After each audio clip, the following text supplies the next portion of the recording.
guys, nandito na naman ako ang ating nangyayari mag-render ng video luya.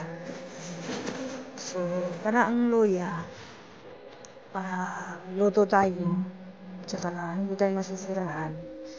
Yung mga paraan render natin. Tapos ito, hindi na natin kailangan itong balatan. Kasi malinis naman ito. So, binibrush natin ito para malinis. Tapos yung mga tinitin natanggal. So, blender natin. Tapos ilalagay natin ito sa freezer. Kasi pag nasa freezer na ano natin ito ng mga maliit na lagayan para isang kuhan lang. Pag maggagamitin mo, ulutuin natin. So, ngayon, i-blender natin muna. Iwain muna natin yung maliliit. Para, para sa pag-blender, hindi tayo mahihirapan. So, ito na. Iniwan natin ito. Slice ng maliliit para tapos, i-blender natin ito. Ito na, lagyan natin ng tubig guys para tumakbo. So, kailangan na naman natin ng madulas. So, ito nilagyan natin ng tubig para hindi siya magbara. Tapos mamaya, mag-blender na yan, yung katas niya, yun ang kukunin natin na ilalagay dito ng tubig para hindi magamit masyado ito ilalagay. Kunti lang na tubig na mga kutsara lang.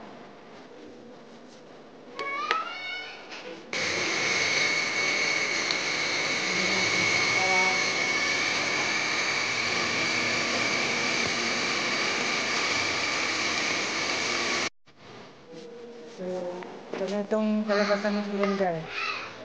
Ang tubig nito, ang katas nito ay ating kukunin para ito na yung pinakatabaw. Para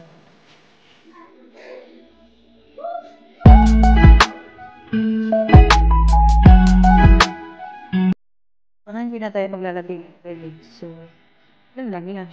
Yan ang technique na para hindi makbara yung engineer blender yung luya.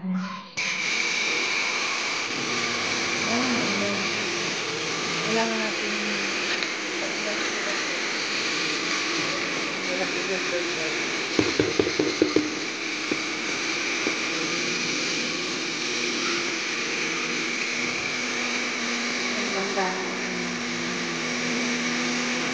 kung kilo yan guys, gagawin blender.